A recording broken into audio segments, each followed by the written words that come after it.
Yogyakarta mempunyai beraneka ragam wisata yang menarik untuk dikunjungi. Salah satunya yaitu Jogja Agro Technopark di Kulon Progo. Selain bisa bersuah foto, kita juga bisa belajar tentang pertanian.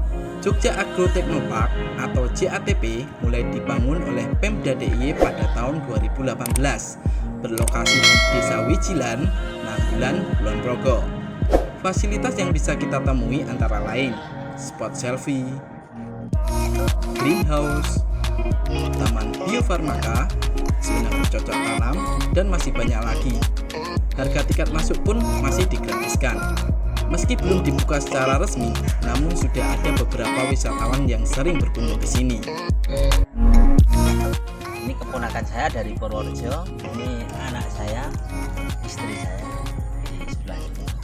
Ibaratnya tiap anak saya susah makan, terus saya ajak ke sini lihat patung sapi gitu, ke sini karena cenderungnya terkenalnya patung sapi seperti itu. Dengan didirikannya JATP ini, ada sejumlah harapan yang digantungkan.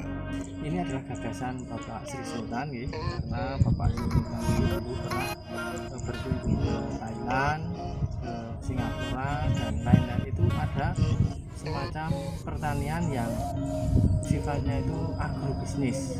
Jadi mungkin kalau pertanian secara langsung pemuda-pemuda ini kurang suka, cenderung untuk pertanian yang langsung itu cenderung pertanian itu kotor. Maka di sini Bapak Sri Sultan mendirikan Jogja Agro Technopark ini dengan harapan pertanian itu dapat menarik pemuda untuk lebih menyukai sektor pertanian tersebut.